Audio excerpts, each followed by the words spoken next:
Shalom para cada uno de ustedes, carísimos hermanos en Yeshua el Mesías.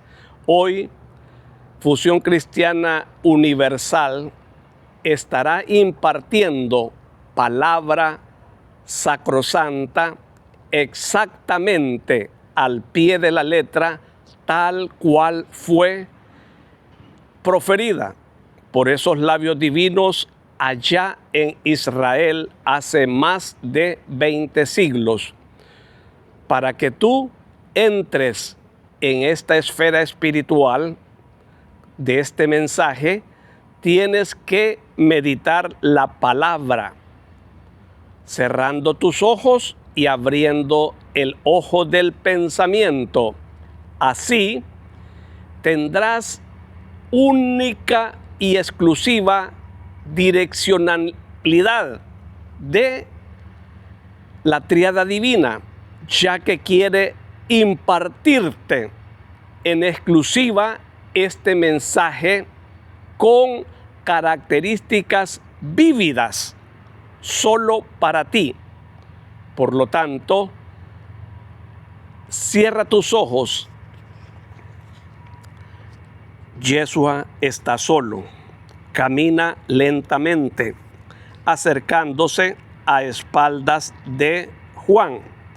Se aproxima sin que se note y va escuchando la voz de trueno del penitente del desierto, como si fuera uno de tantos que iban a Juan para que los bautizara y a prepararse a quedar limpios para la venida del Mesías.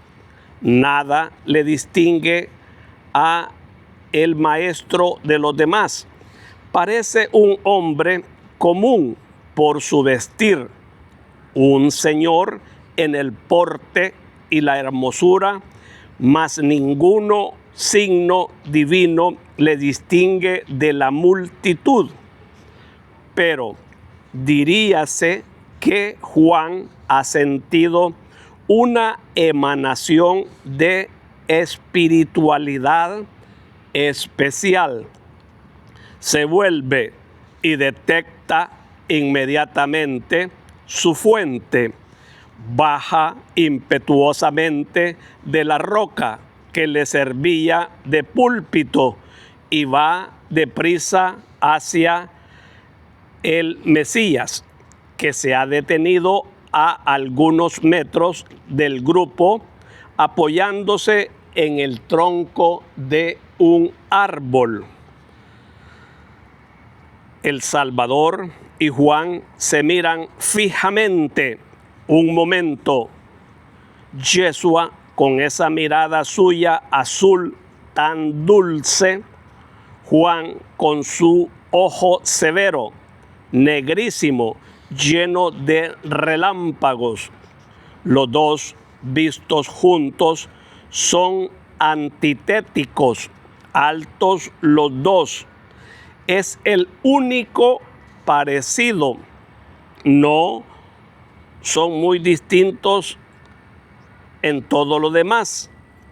Yeshua rubio y de largos cabellos ordenados, rostro de un blanco marmóreo, ojos azules, atavío sencillo pero majestuoso. Juan hirsuto, negros cabellos que caen lisos sobre los hombros, lisos y desiguales en largura, negra barba rala que le cubre casi todo el rostro, sin impedir con su velo que se noten los carrillos ahondados por el ayuno. Negros ojos febriles, oscuro de piel, bronceada por el sol y la intemperie, oscuro por el tupido vello que le cubre. Juan está semidesnudo con su vestidura de piel de camello, sujeta a la cintura por una correa de cuero que le cubre el torso, cayendo apenas bajo los costados delgados y dejando descubierta las costillas en la parte derechas. Esas costillas cubiertas por el único estrato de tejidos, que es la piel curtida por el aire, parecen un salvaje y un ángel vistos juntos. Juan, después de escudriñarle con su ojo penetrante, exclama: «He aquí el Cordero de Dios.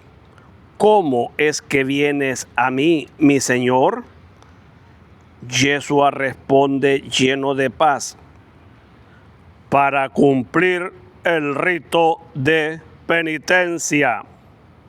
«Jamás, mi Señor, soy yo quien debe ir a ti para ser santificado, ¿y tú vienes a mí?». Y Cristo, poniéndole una mano sobre la cabeza, porque Juan se había inclinado ante él, responde: «Deja que se haga como deseo, para que se cumpla toda justicia y tu rito sea inicio para un más alto ministerio, y se anuncie a los hombres que la víctima está en el mundo». Juan le mira con los ojos dulcificados por una lágrima y le precede hacia la orilla. Allí el Salvador se quita el manto, la túnica y la prenda interior, quedándose con una especie de pantalón corto. Luego baja al agua, donde ya está Juan, que le bautiza vertiendo sobre su cabeza agua del río, tomada con una especie de taza que lleva colgada del cinturón y que parece como una concha o una media calabaza secada y vaciada. El Cordero de Dios es exactamente con su candor de la carne, en la modestia del porte, en la mansedumbre de la mirada.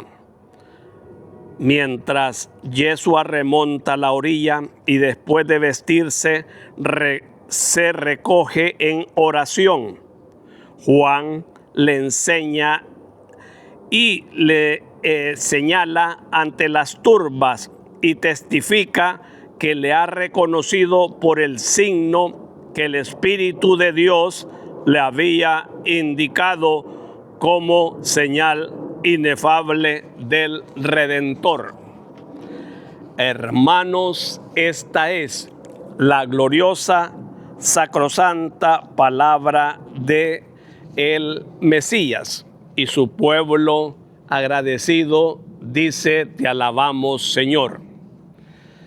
Aquí viene la contraparte, siempre para que embone, para que encaje, para que comprendamos cómo nuestro Dios hecho hombre explica sobre esta parte del el Evangelio de San Juan y de los otros también que tuvieron participación en este evento.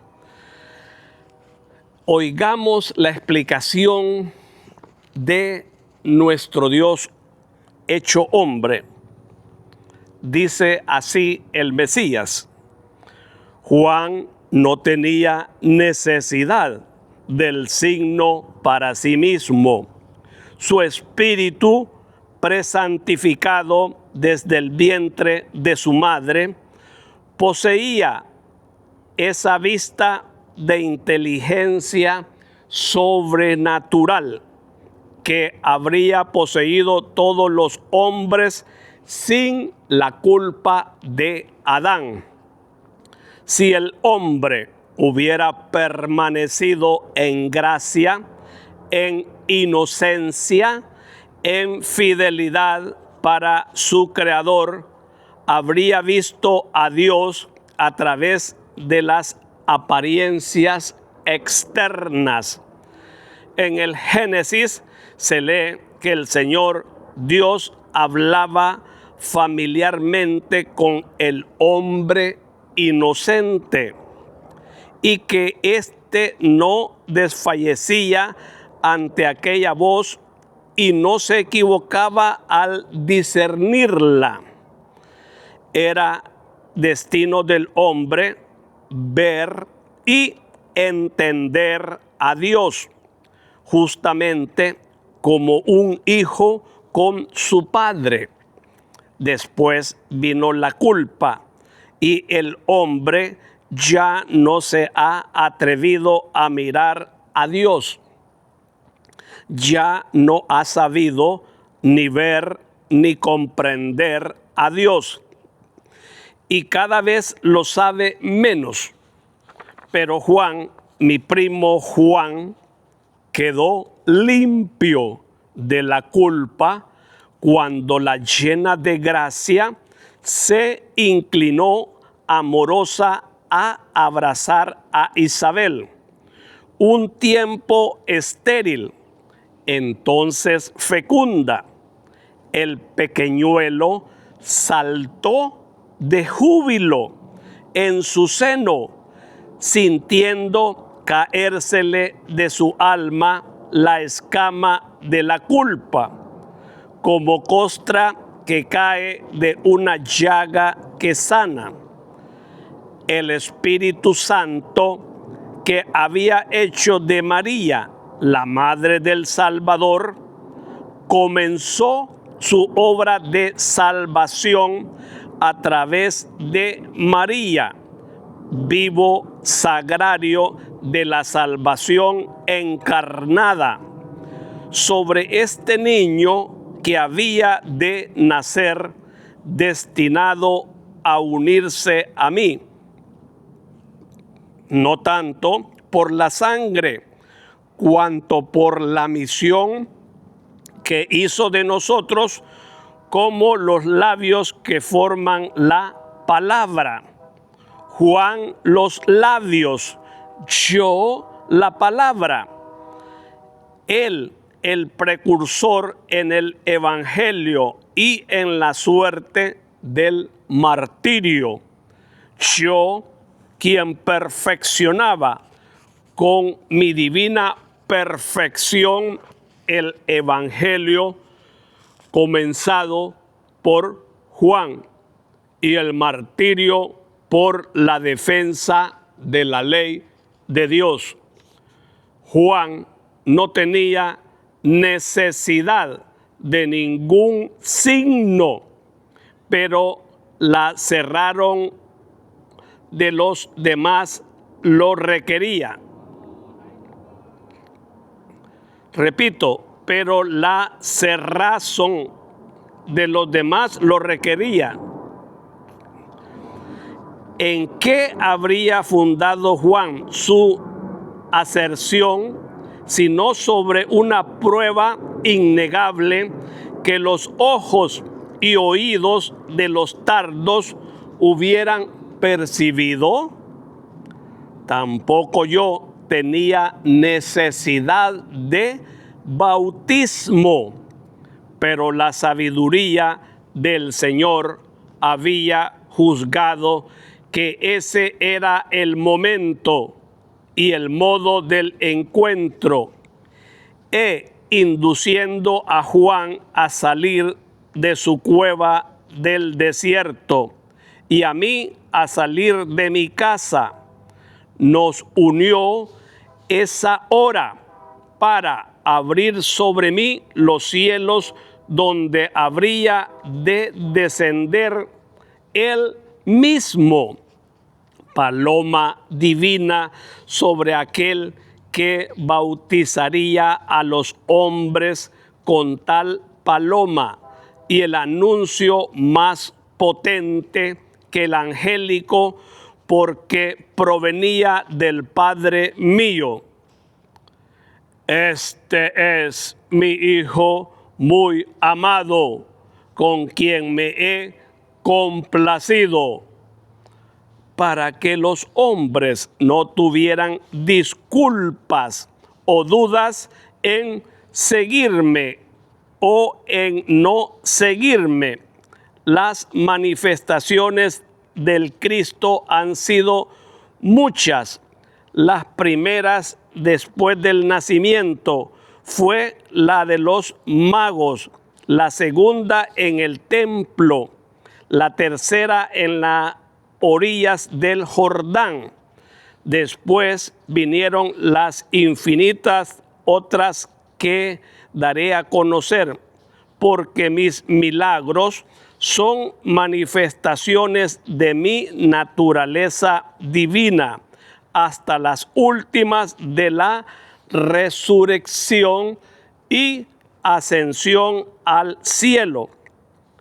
Mi patria quedó llena de mis manifestaciones, como semilla esparcida a los 4 puntos cardinales.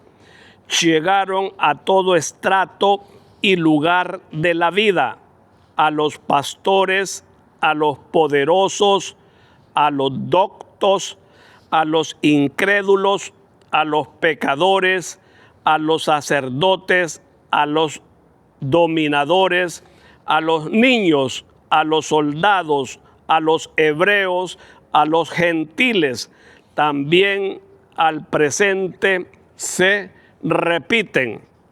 Pero como entonces el mundo no las acoge, no solo esto, sino que no acoge las actuales y olvida las pasadas.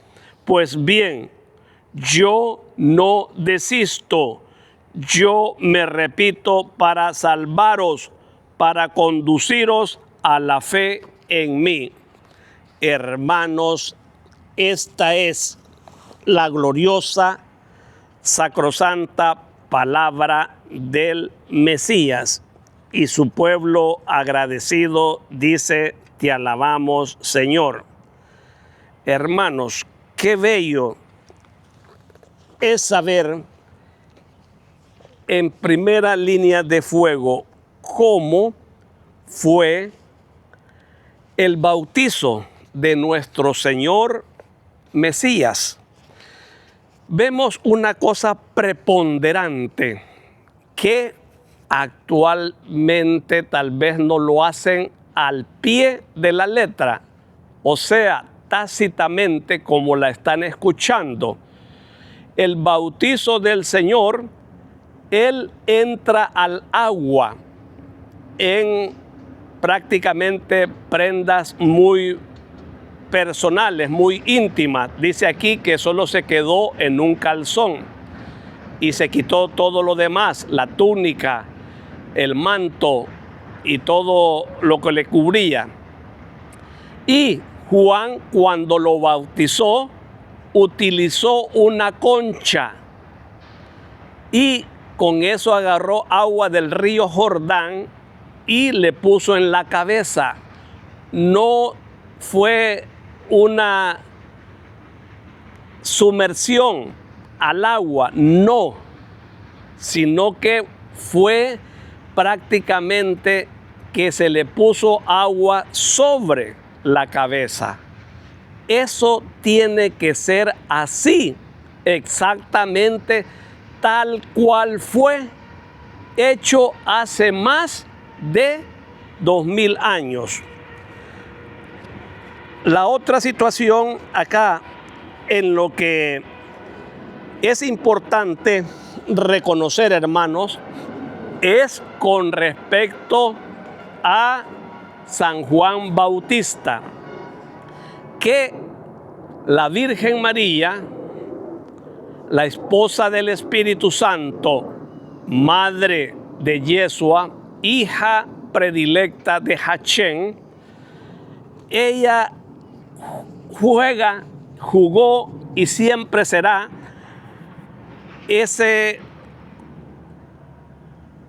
esa persona que ocupa 3 cargos: hija, esposa y madre. Y acá dice que el Mesías él mismo lo decreta acá, que no tenía necesidad de bautismo, lo hizo por nosotros. Dice que a su primo Juan Bautista quedó limpio de la culpa cuando la llena de gracia se inclinó amorosa a abrazar a Isabel. Vemos aquí la potencia, el poder que ella emanaba. ¿Por qué?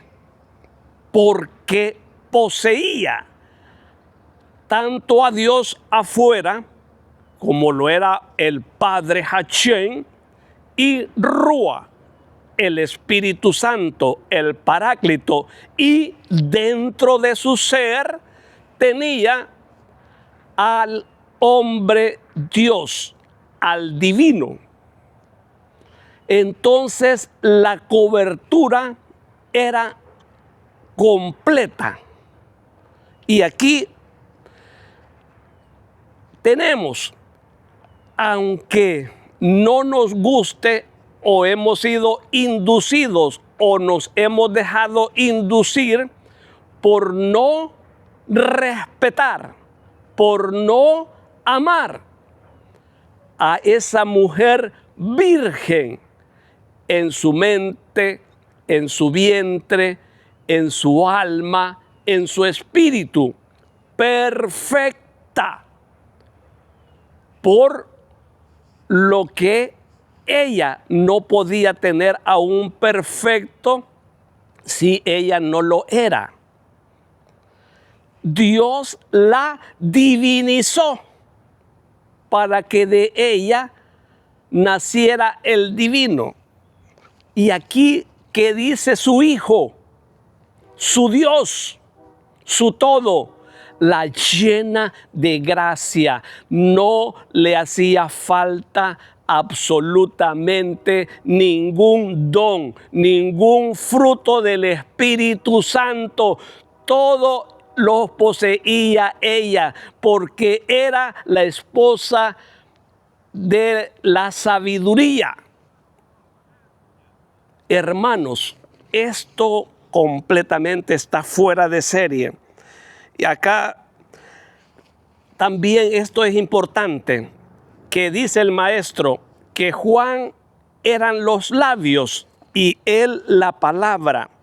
Por lo tanto, hermanos gloriosos, carísimos, tenemos que nosotros decirle al Mesías en nuestra oración, en nuestra intimidad: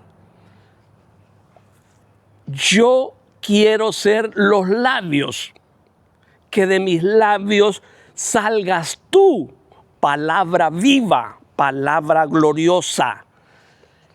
Y aquí tenemos que darnos cuenta de algo, hermanos, en el que la palabra se hace vida. Con esto vamos a terminar, analizando. Y para que lo analices tienes que meditarlo. ¿Por qué decimos la palabra viva? Para algunos leen de corrido a pasarraya las Sagradas Escrituras. Otros, cuando entienden, comprenden y elevan la potencialidad que existe dentro de la palabra. La palabra es el verbo. El verbo se hace carne y habita dentro de nosotros. ¿Cuándo? cuando compartimos la cena del Señor, cuando recibimos la Eucaristía. Allí nos hacemos uno. Allí se nos revela, se nos potencializa la sabiduría que hay allá en lo alto, y es allí donde nosotros sí la pedimos, y es que tenemos que pedir sobre todos los demás dones, porque es el único don que tiene el espíritu de la sabiduría. Escúchese bien, todo lo demás va a quedar caduco, va a quedar nada más para este mundo, pero la sabiduría es la que trasciende. A través de la sabiduría entendemos las manifestaciones espirituales. Es allí cuando en determinado momento, lugar, sentimos cierto temor, porque hay tal vez ángeles negativos que adoran al ángel caído. Entonces es allí cuando nosotros inmediatamente viene el Espíritu en nuestra ayuda sin que lo pidamos, porque andamos en gracia, porque andamos nosotros con Dios dentro de nuestro ser. Y los ángeles vienen en nuestra ayuda. Hermanos, la palabra es algo vivo si la exprimimos, si sacamos el aceite que hay en cada palabra. La Virgen María manifestó en cierta ocasión o en muchas que decía: yo descanso en su palabra. La palabra se hace verbo, el verbo se hace carne y habita en mí, habita en el mundo, habita en todo lugar. Hermanos, cada frase, cada oración, si tú crees, si tú ahorita, en este momento, te apropias, te adueñas, un ejemplo, en una oración, en una frase, en una cita bíblica, un ejemplo, para Dios es fácil hacer rico al hombre en un instante, en un chasquido de dedos. Si yo lo creo, si yo me visualizo en ese nivel, en otro ambiente, si yo empiezo a creer de que ando en un buen carro, tengo una buena casa de 2 plantas, estoy comiendo bien y estoy llamando a un indigente que va pasando por la calle y que venga a comer conmigo, ese video, ese momento que yo lo estoy meditando, se va a dar. ¿Por qué? Porque lo creo. Por lo tanto, hermanos, nosotros tenemos que crear esos videos de sanación, de milagro, como otro ejemplo podría ser en el cual nosotros, si nos adueñamos de la palabra en Isaías 53, en el cual dice: por sus llagas, por sus cardenales, somos curados. Si yo creo esa enfermedad que tú tienes, llámese cáncer, llámese sida, llámese como quieras tú llamarla, se viene abajo, porque para Dios no hay nada imposible. Dice también en el Antiguo Testamento: ¿habrá algo extraordinario para mí? No. No hay nada extraordinario para el Rey de Reyes y Señor de Señores, hermanos. No hay nada, porque Él todo lo puede. Para Él no hay palabras mayores, palabras menores. Para Él es Dios. Así nos ha creado a nosotros, que tanto micro y macramente es algo excepcional. Y nos miremos el mundo, miremos este paisaje, miremos este río, cuánto para enseñorearnos nosotros, para que disfrutemos nuestra vista, nuestro espíritu, nuestra alma, y empecemos nosotros a hacer una oración. Empecemos nosotros a adorar, a glorificar, solo por esto que nos ha hecho. Miren ese inmenso cielo. Hermanos, lo ha hecho para que nosotros nos deleitemos. Somos tan importantes que manda ángeles para que nuestro pie no tropiece sobre piedra. Ellos actúan en milisegundos, hermanos. Están a favor nuestro, nos guardan, nos cuidan, nos ayudan, hermanos. Pero tenemos que pedírselo al Señor. Manda a tus ángeles, manda con dinero, manda con alimento, manda con ayuda, que tú sabes qué es lo que necesito, cuál es el problema, cuál es la necesidad que tenemos, hermanos. Todo lo suplimos en el nombre de Hachén, de Yeshua y de Rúa, el Paráclito. Y a su nombre, gloria, y a su gloria, más gloria. Nos vemos el próximo Shabbat, si Dios lo permite.